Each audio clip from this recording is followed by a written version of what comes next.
taman surga bagi orang yang patuh, bagaimana jadi lubang dan lubang neraka bagi orang-orang yang kafir. Sebagaimana kita jelaskan waktu Uhud di depan kuburan para syuhada, dan betul-betul surga dan neraka itu ada depan mata. Dan perlu saya digarisbawahi poin penting, surga sudah ada, neraka sudah ada sebelum manusia diciptakan.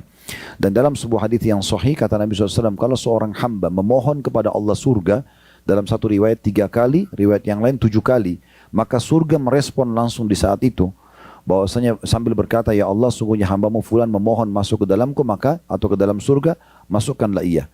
Dan kalau seseorang berlindung dari api neraka sehari 3 kali, dan riwayat lain 7 kali, maka neraka akan berdoa mengatakan, ya Allah hambamu fulan berlindung dariku atau dari neraka, maka selamatkan ia. Jadi semua ini sudah ada depan mata. Dan pernah ada sahabat terbunuh di perang Khaybar. Perang Khaybar ini Bapak Ibu sekalian, lokasinya saya jelaskan waktu di Uhud, sekitar 183 km dari kota Madinah. Satu waktu bila Allah mudahkan Bapak Ibu bisa ikutin program Umroh Sirah Nabawi kami.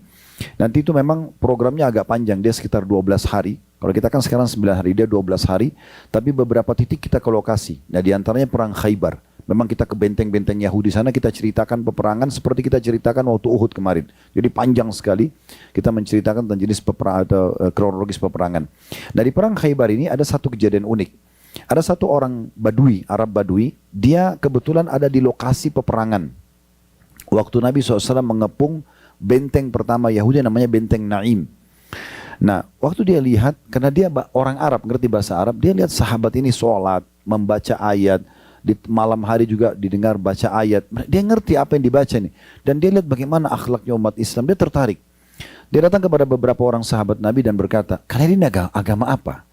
Dijelaskan tentang Islam, tentang Allah, tentang Rasulullah SAW, tentang Al-Quran, surga dan neraka. Orang yang tertarik mau masuk Islam. Dia bilang, saya mau masuk agama kalian. Kemudian juga sempat dia bertanya, apa yang membuat kalian keluar? Kenapa kalian mau berperang? Maka diceritakan, kami berperang adalah untuk menegakkan agama Allah, pahalanya ini dan itu. Kalau kami terbunuh mati syahid, kami akan masuk surga tanpa hisab, bisa menyelamatkan 70 keluarga kami, dan seterusnya. Orang ini mengatakan, saya mau masuk Islam. Kata para sahabat, silahkan ke depan. Di depan itu ada Rasulullah. Pergilah orang ini ke saf bagian depan pasukan, lalu mengatakan, waktu itu kebetulan Nabi baru berhasil menaklukkan benteng pertama Yahudi namanya Benteng Naim. Di situ ada 9 benteng Yahudi, baru yang pertama yang lolos ditaklukan setelah 43 hari dikepung gitu ya. Nabi lagi bagi-bagi harta rampasan perang, orang ini datang mengatakan, ya Rasulullah saya mau masuk Islam. Dipandulah syahadat. Setelah itu Nabi bilang sama yang bagi-bagi harta rampasan perang, kasih orang ini juga. Karena orang ini masuk Islam di saat pembagian harta rampasan perang. Lalu orang itu bilang begini, ya Rasulullah, saya masuk Islam bukan untuk harta ini. Saya masuk Islam supaya saya dapat apa yang sahabat-sahabat Anda ceritakan. Mereka keluar katanya untuk mati syahid. Saya berharap dari benteng Yahudi, karena dia tahu ada 9 benteng Yahudi, Nabi akan serang semua. Dari 8 benteng Yahudi yang sisa itu nanti ada anak panah Yahudi yang kena di sini, dia tunjuk dadanya sebelah kiri, tembus di sini, ditunjuk bagian belakang, supaya saya mati syahid.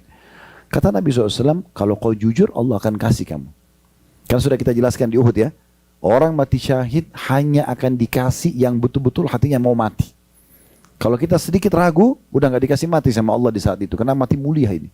Masuk meninggal langsung diampuni dosanya, selamat dari siksa kubur, selamat dari timbangan amal hari kiamat. Seterusnya lah sampai masuk surga tanpa hisab. Kecuali dia punya utang, utangnya harus dilunasi dulu. Maka kata Nabi SAW, Allah akan kasih kamu kalau kamu jujur. Ya. Kemudian terjadilah kecamuk peperangan yang kedua, di benteng yang kedua. Sistem orang Yahudi di Khaybar, Bapak Ibu sekalian, kalau mereka menyerang karena mereka takut berhadapan dengan muslimin, mereka suka melempar anak panah dari dalam benteng keluar. Makanya tadi orang Arab Badui ini waktu dia lihat penyerangan benteng pertama kan Yahudi lempar-lempar anak panah. Jadi dia bilang, saya berharap anak panah itu ada yang lolos kena saya di sini, ditunjuk dadanya sebelah kiri tembus di sini. Subhanallah, orang yang pertama mati, orang ini. Waktu penyerangan benteng yang kedua. Anak panah Yahudi yang kena dia betul-betul di titik yang dia tunjuk. Kena di situ, lo tembus di belakang. Mati syahid. Waktu selesai penaklukan benteng kedua, Nabi SAW kumpulin jenazah, ternyata ada orang itu. Nabi bilang, huwa, ini orang yang tadi ini. Kata para sahabat, iya ya Rasulullah. Maksudnya baru syahadat nih tadi. Orang ini sudah mati. Kata para sahabat, iya ya Rasulullah. Kata Nabi SAW, maha suci Allah. Subhanallah.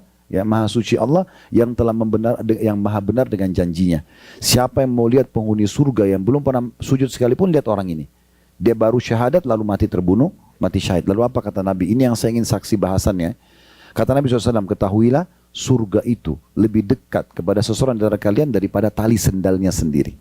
Dan neraka lebih dekat kepada seseorang dari kalian daripada tali sendalnya sendiri. Maksudnya tali sendal itu melekatkan di kaki kita ya. Tali sepatu, tali sendal. Nabi bilang, maknanya adalah kalau kalian patuh aja, beriman, perintah, sholat, puasa, zakat, haji, kerjain aja itu. Jujur, amanah, tanggung jawab, semua jalan ke tugas sebagai suami, sebagai istri, sebagai orang tua, sebagai anak, sebagai tetangga, sebagai kerabat, jalani aja semua, mati pasti masuk surga. Ini nggak ada keraguan. Dan neraka lebih dekat juga. Tinggal zina, bohong, nipu, mencuri, mati masuk neraka, selesai. Nah seperti itulah. Oleh karena itu Bapak Ibu sekalian, saya ingin titik beratkan di awal pertemuan kita, coba kita bersabar teman-teman sekalian dalam mengerjakan ketaatan.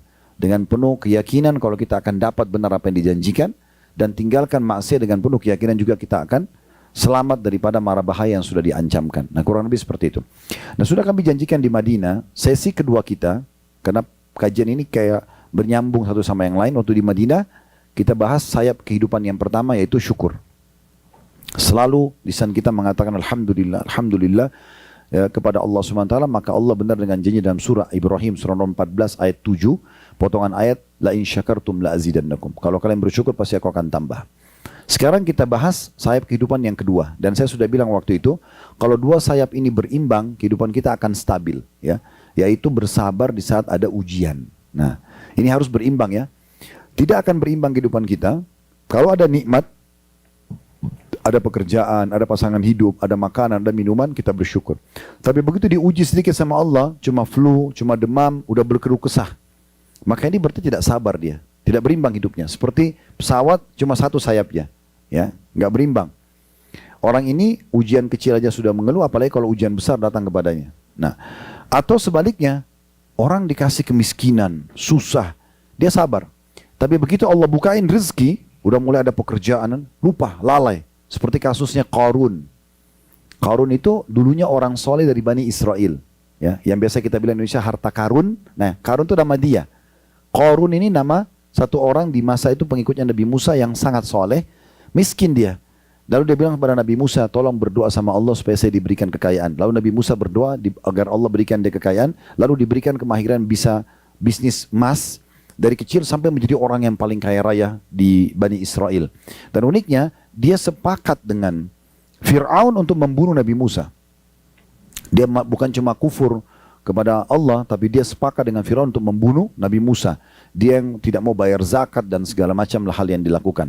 Maka Allah Subhanahu wa Ta'ala membinasakan dia, ditenggelamkan semua dia dengan hartanya. Dan Nabi Musa mengatakan untuk ditenggelamkan. Bani Israel tahu di mana istananya, tahu hartanya semua yang tertimbun.